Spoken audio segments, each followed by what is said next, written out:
We should start having commercials for these things, so it leads up to with some kind of thematic music. Right.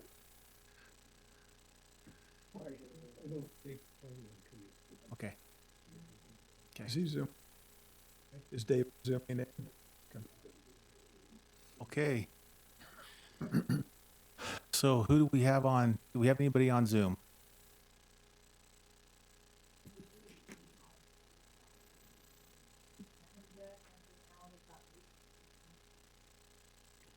So Adam Beck, can you hear us on Zoom?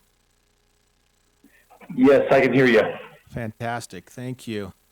We always have to have a mic check. Make sure everyone can hear.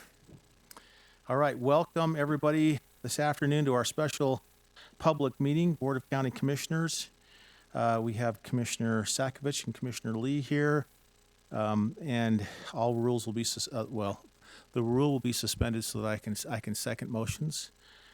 We have only one item on the agenda, and I thought since there's only one item on the agenda, maybe we could have general public comment now, and then move to that regular item where we can have continued comment. Yes.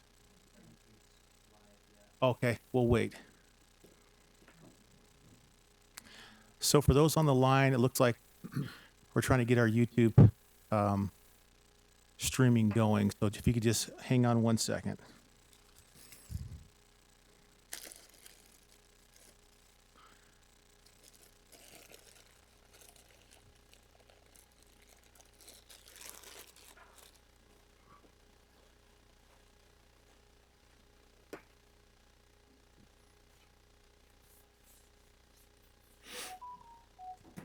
That's my notification. I should turn off my cell phone, or at least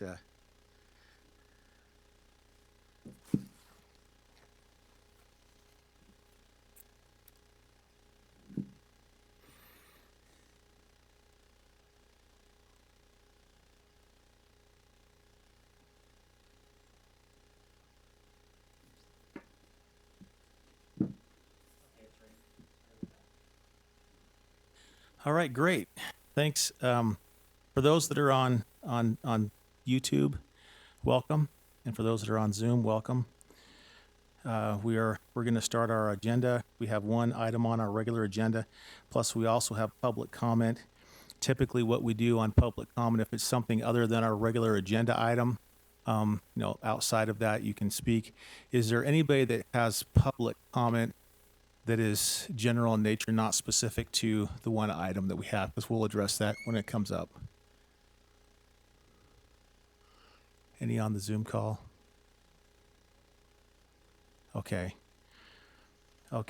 So we'll close that down on the way of public comment then, and we'll go into our regular agenda item, which is to approve and sign a letter giving notice to the Utah County Republican Party liaison of a vacancy for seat A, and we will open that up now for some comment. Mr. Levitt? And any others, if you'd like to, you can always, come up, or since there's not a lot in here, if you'd like to just jump up afterwards, you can too. Thank you, Commissioners.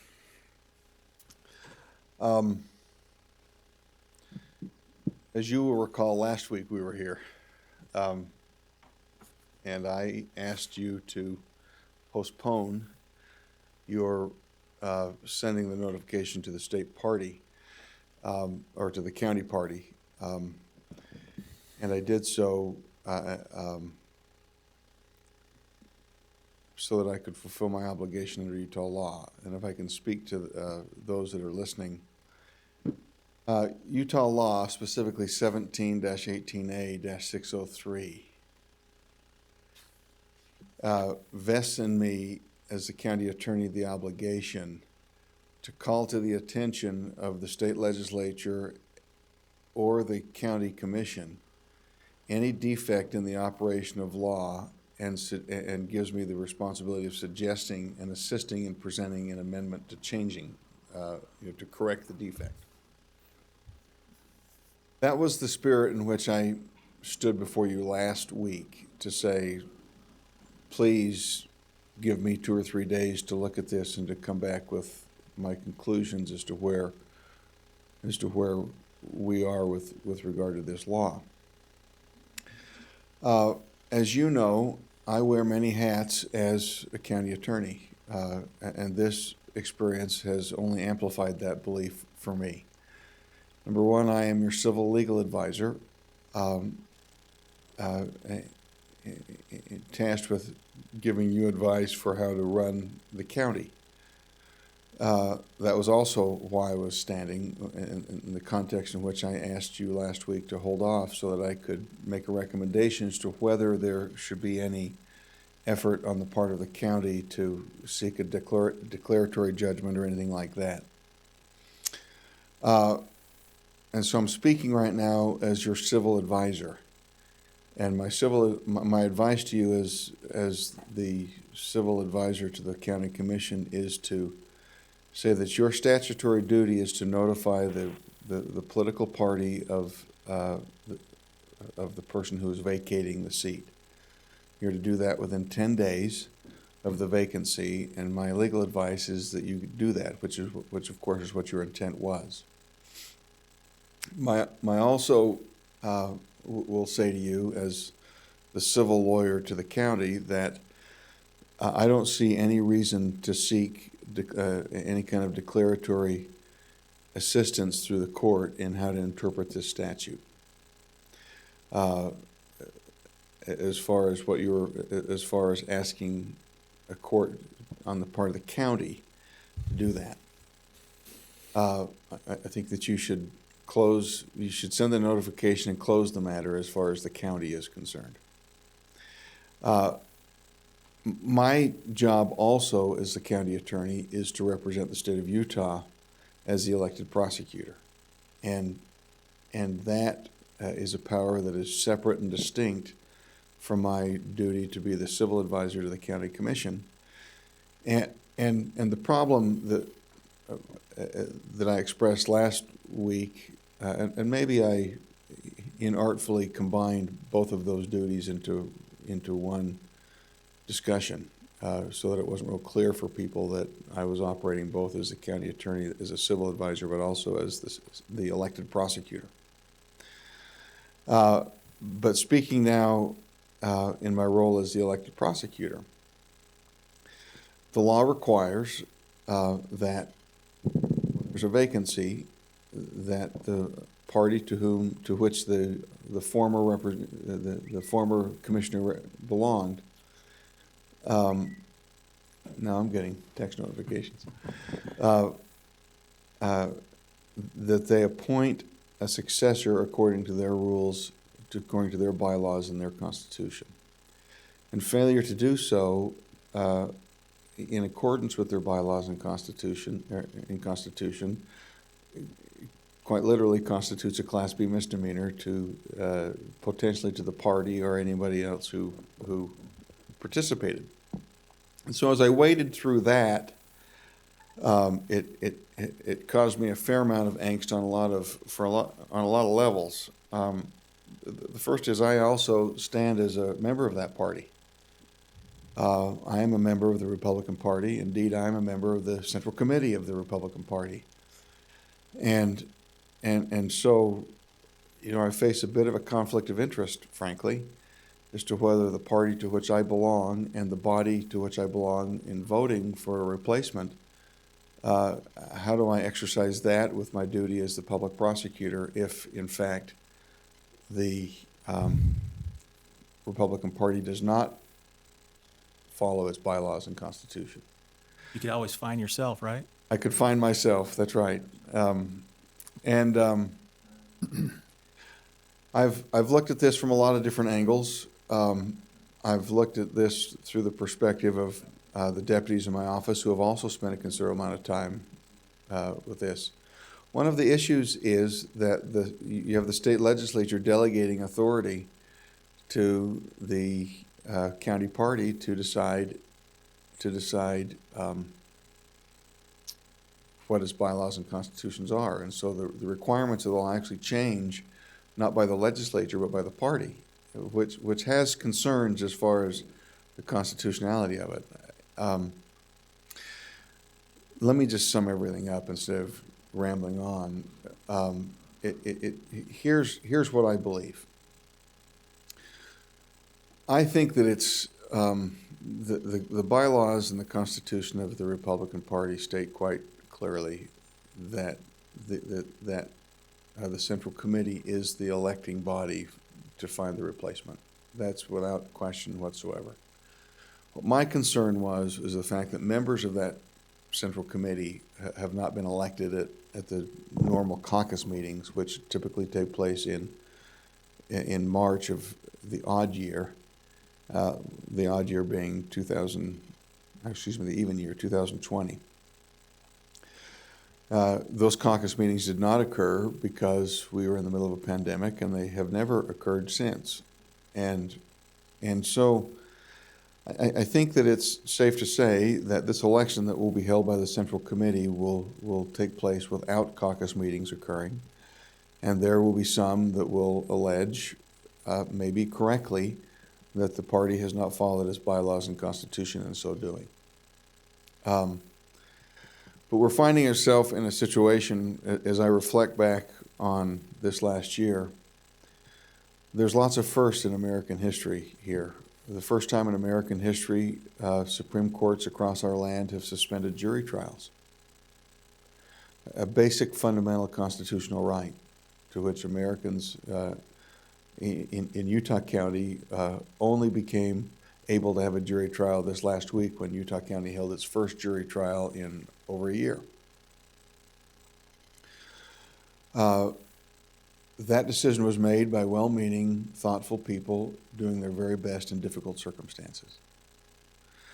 I was faced with the obligation of accusing people of crimes, several thousand people of crimes over the course of the last year, which I understood when I charged them that they would not have a right to a speedy trial.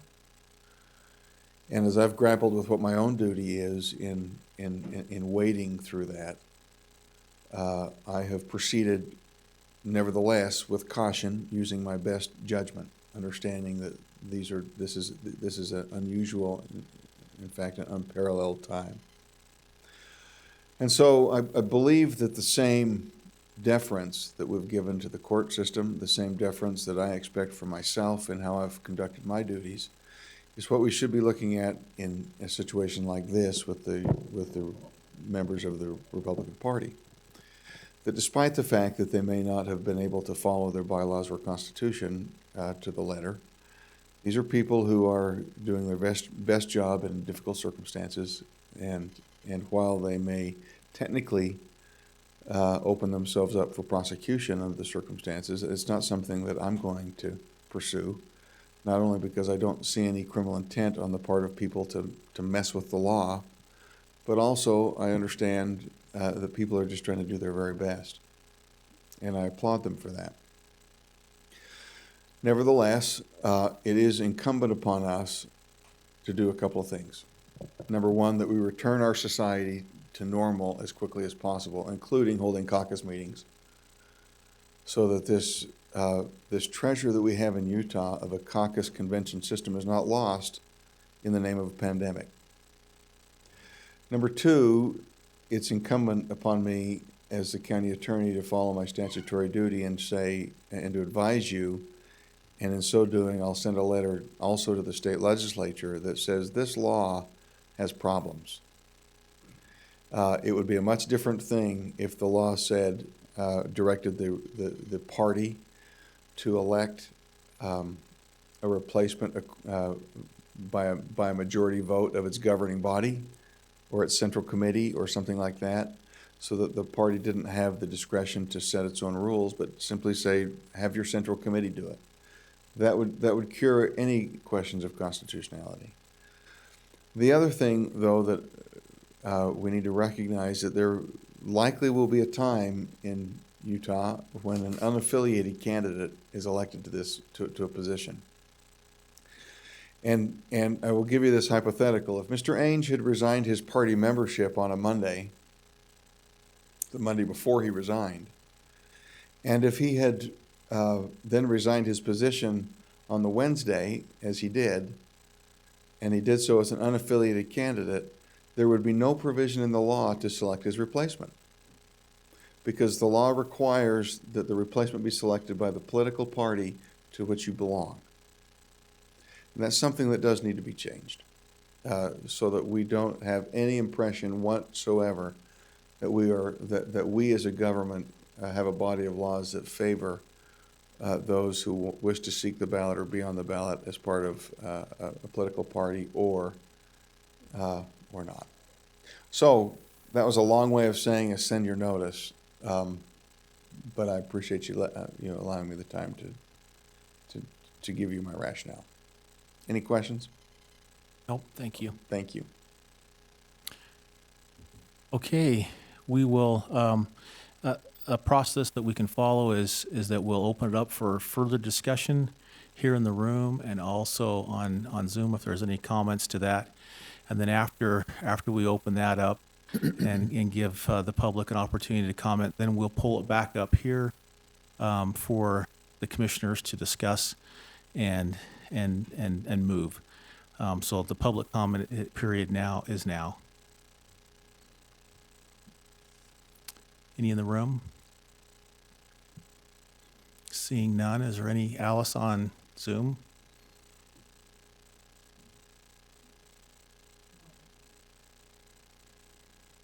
Okay, so there's no comment on this issue. So we'll bring it back up here now for us to discuss and work through. And of course, this is to approve a letter. If it's all right, Commissioner, unless you'd like to, I'd like to start with a statement. Yes. Okay. First off, I recognize, and I think it's interesting, the questions that have been brought forward regarding the process. It's as you're working them through your mind and trying to find a process, I think that there's opportunities for us always to look at that. And I applaud at least us having the opportunity to look at that and discuss and maybe do something into the future. But for today, as Mr. Levitt mentioned, it's our responsibility to kind of move forward. And this last weekend, I too have been reaching out to friends and colleagues and asking questions about the party and our responsibilities and wearing two different hats. I also wear two different hats. One of them is a county commissioner hat. The other one is in the central committee as an officer there. And so I'm trying to separate those two hats and make sure that I do it in a judicious way that makes sense. This is what I found as I was looking down through this process. One, I couldn't find, and others couldn't find, any limitations specifically set to the delegates, in that there was limitations on their service. Besides the implied that there is going to be elections every even year, that's the only limitation that was really found. Other than that, there really wasn't limitations. And the state party is supposed to hold its caucuses every numbered year. However, because of the state public health order, it prevented us from holding those caucus meetings and realizing that it's the state's responsibility to call for a caucus. It is caucus meetings. It's not the county's responsibility to do so. It's the state's responsibility to do that. According to the state and federal laws and regulations, the state and federal laws and regulations hold a higher order or a higher rank than our county bylaw or the county Republican bylaws, according to Robert's Rules of Order.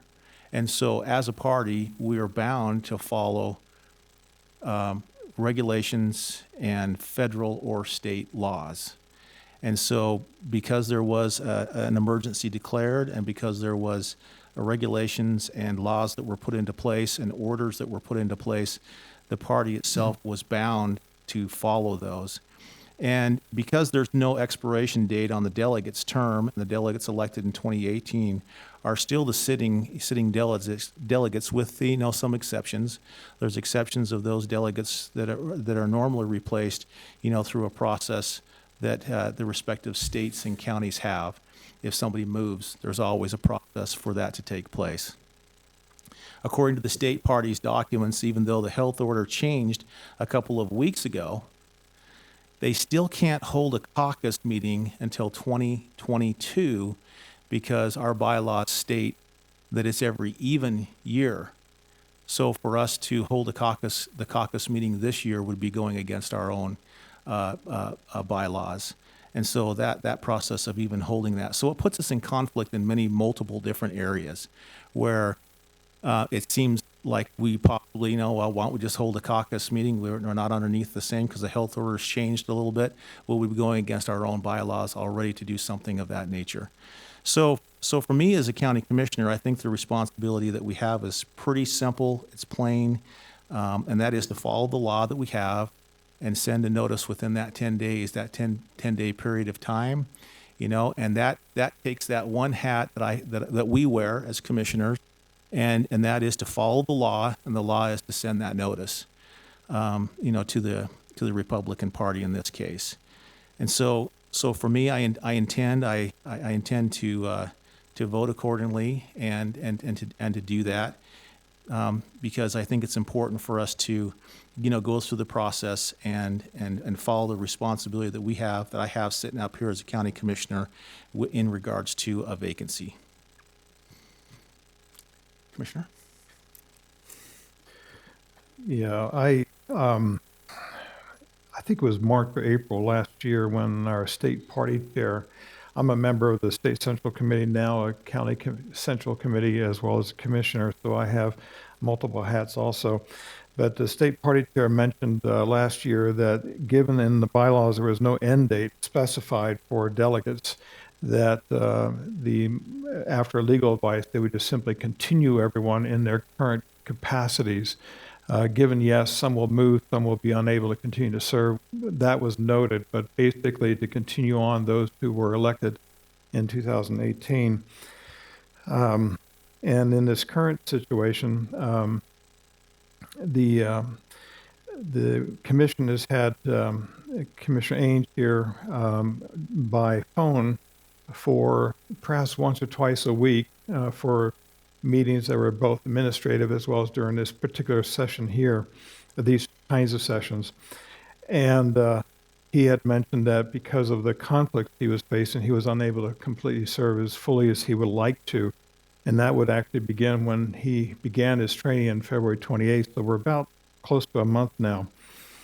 And so for me, I've been thinking what is important for the county, Utah County, and it's best if we have 3 individuals here to allow some more depth of insight on various topics that come before us. And so we have to face the fact as they exist in our hands now. And what to me is also important in all of this is the ending of public suspense. There is a lot of this type of thing on the national level, and the ripples are still there. And residents of Utah County are wanting us to be back as a county commission from the few that I've spoken to in the last few days as well. And they would like us to move forward.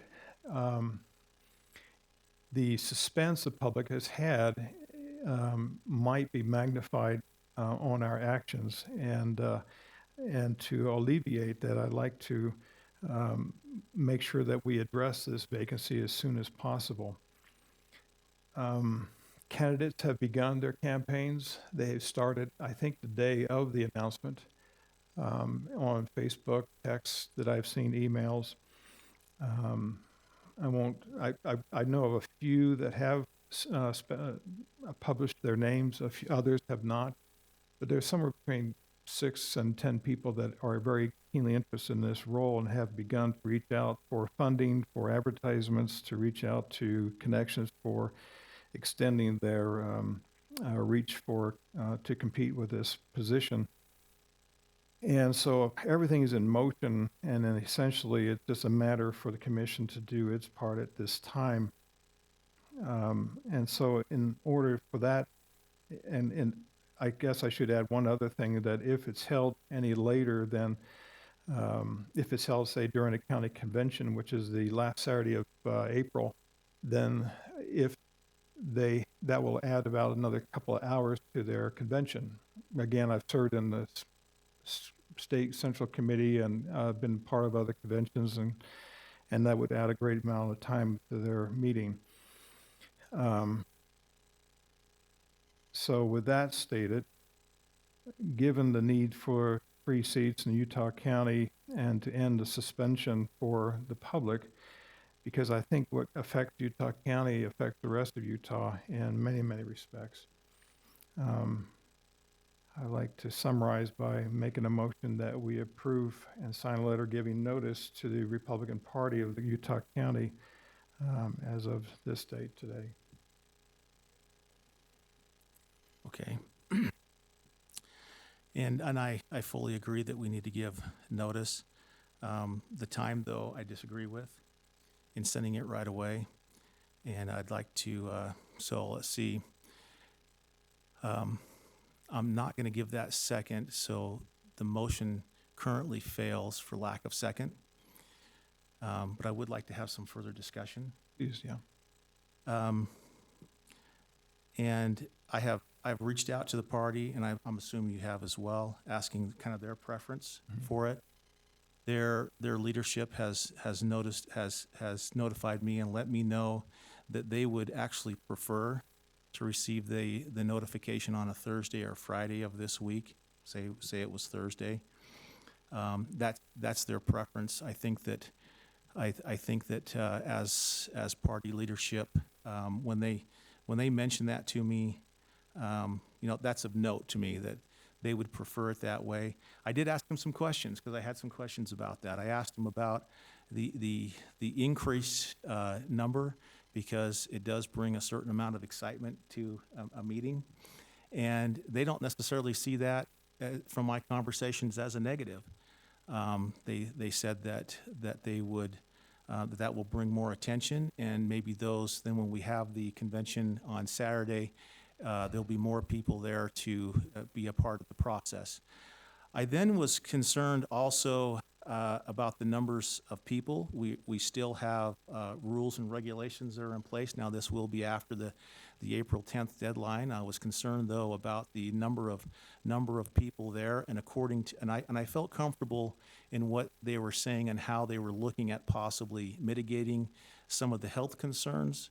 And how they would work through the process to allow for separation, and I'm not going to, because a lot of it's still speculation. So they kind of speculated on me on what they were going to do, but I felt comfortable that they would take the necessary precautions into place so that a convention could happen. For me, I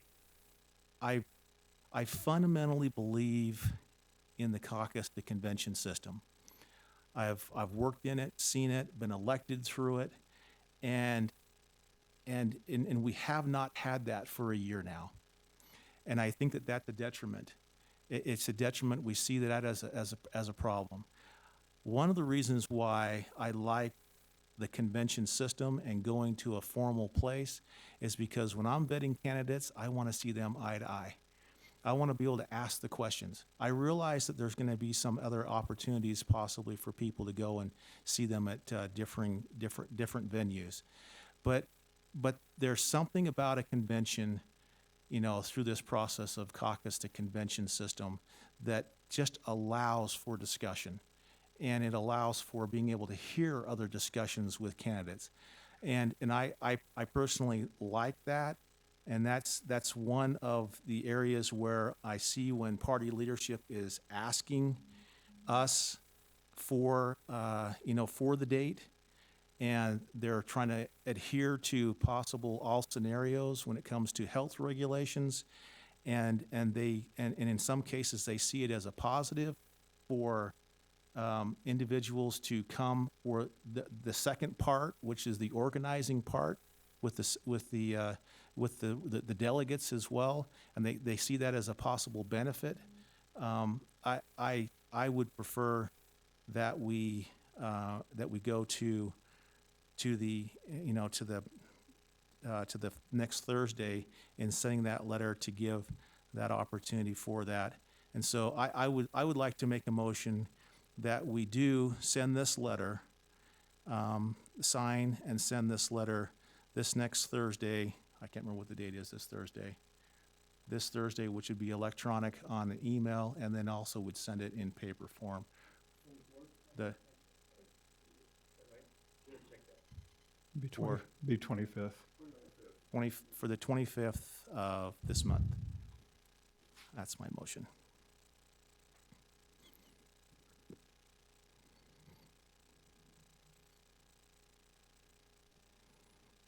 I see those reasons and had thought about that. And my concern is the delay is imperative for the county commission to move forward. And we are all, at least that we are both members of that same party, so we have an affinity for that group and what their functions are and what they face and the issues they have to address.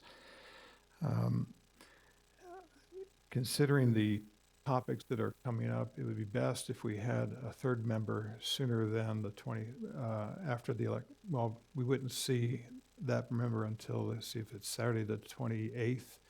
We wouldn't see that person until the earliest the 30th after inauguration of April. And there's a lot of issues I would like to pass by them in this setting, potentially where we might go in the future on an informal basis that I see coming, and that's been the driving force of me personally. And again, I see that the candidates have been reaching out to a number of people just in the last few days since the announcement.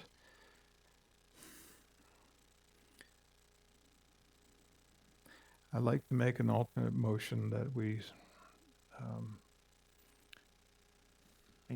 Well, is there a second to that motion, or are you I'm making an gonna- alternate motion? please go ahead and continue the discussion if you have another item on that. It might be best if you're not, you're not going to second that motion then? No. Okay, so that fails for lack of second. Yeah, this just shows the point, right? And I really do, applaud that. So maybe I could make a different motion, and this motion would be that we approve of signing the letter. Simple. I think we can agree on that. We approve of signing the letter. And I'll look to Dave for comment on this. Before I make the motion, let me ask Dave, and then I'll go back to the motion. Dave, if we approve of signing the letter, then that is our legislative action. When we send it, can that be an administrative decision?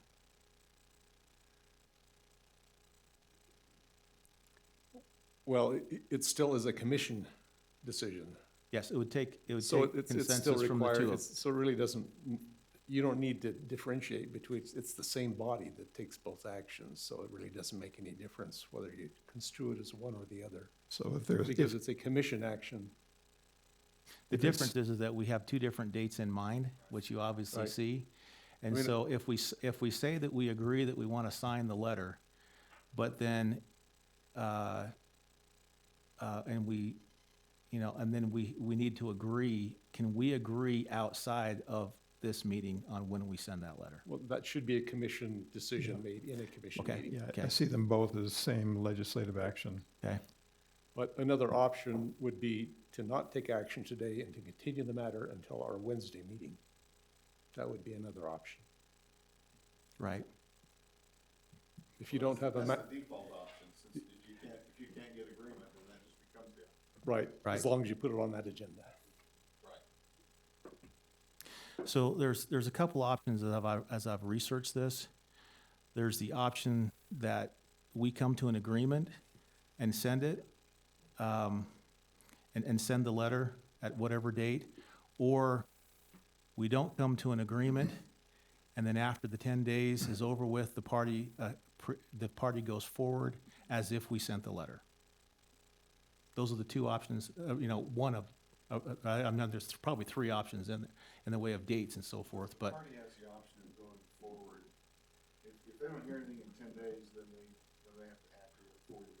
According to law, I believe we required to notice at least 10 days. So 10 days, I think, is Saturday. We don't want to wait till then, that's for certain. Friday. And so we're still required to do something in order to give them notice. No, we're not. I mean, if we don't give notice, then as I read down through it, it says that the party can act within 40 days of the notice of vacancy. And so that 40 days encapsulates the 10 days and the 30 days that they have. And so if we don't make any action or we don't come to any conclusion, the party will proceed after 10 days as if we gave them some notice, correct? Yes, I'm seeing heads shaking on it. So, What that assumes is that the commission didn't do its duty. right, I mean, right, No, and we the failed. law We failed to do our imposes duty, a duty on you, on the commission to act within 10 days. right. yeah, and we by duty, we must do that within 10 days. It's not, we would fail in our duty if we did not. And I No, yeah, hope the that we don't opposite get act. there. I don't want to see that as an option. No, that's not. I don't want to see that's that not- as an It option. would be a Class B misdemeanor. It'd be a Class B misdemeanor. In all seriousness. Right. Yeah, and so I don't see that. I'm just trying to see what the options are. Those are the options. They could go with it. I hope that wouldn't be the case.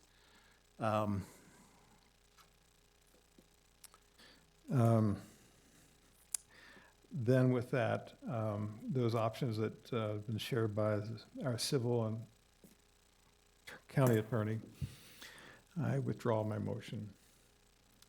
What was your original motion? My motion was to sign the letter and to send the letter, I forgot the date already, Thursday, the 25th. 25th. I just like signing and then waiting days to send it. We should sign it and send it the same day. And you know what, if that's, I'll take that as a friendly motion. I will sign it on Thursday and send it on Thursday, electronically and through the mail. I will second the motion that we sign the letter, but perhaps we should do it in public settings, so perhaps Wednesday and send it the following day. Yeah, that would be fine too. So we'd sign it on Wednesday? Which is a normal commission meeting, make that an agenda item. You want me to sign it in commission meeting? Guess I could do that, if you wanted that. And then send it on, and then the notice would be sent on Thursday. Any problems with that, Dave? I mean, letter should be dated, the date that you want it. to be The letter will be effective, so dated for the 25th. 25th. Right. You're gonna sign a letter post-dated. I would suggest you sign the letter on the 25th and mail it the same day. Yeah, it should be signed and posted the same day, yes. Okay, And in the public, so. okay, so Or that's at the least, motion. maybe, can we just do that, agree to do it now? So it's publicly noticed that that's what we're going to do, and then sign it on Thursday, the 25th? Does That's that what work? we agreed to today. Yeah, I Yeah, think that's that's, fine. by passing this motion, you've taken that action today. Okay, It's authorized today, and that is the public notice that everyone will know that that's the decision you have made. and then we can sign and then send it as an administrative action on Thursday. Right, the commission chair will just sign it on Thursday. Okay, So that's the motion and that's the second? that's That the holds? second, so, Okay. You want clarification? So, Dave, why don't you go ahead and tell us get it straight, and we'll make sure we agree to it. So my understanding of the motion is that you are authorizing the commission chair to sign the notice as set forth in the agenda for today's meeting. That notice will be dated and mailed on March 25th of this year. March 25th, Thursday, yes. Okay, you good, Alice? Okay. So with that motion, all in favor, say aye. Aye. Aye. That passes 2-0. All right, final motion. Motion that we adjourn. Second, all in favor, well, I guess we're adjourned, since there's only two of us and we both agreed to it. Okay, thank you. Thank you for the meeting. We'll move to the next meeting.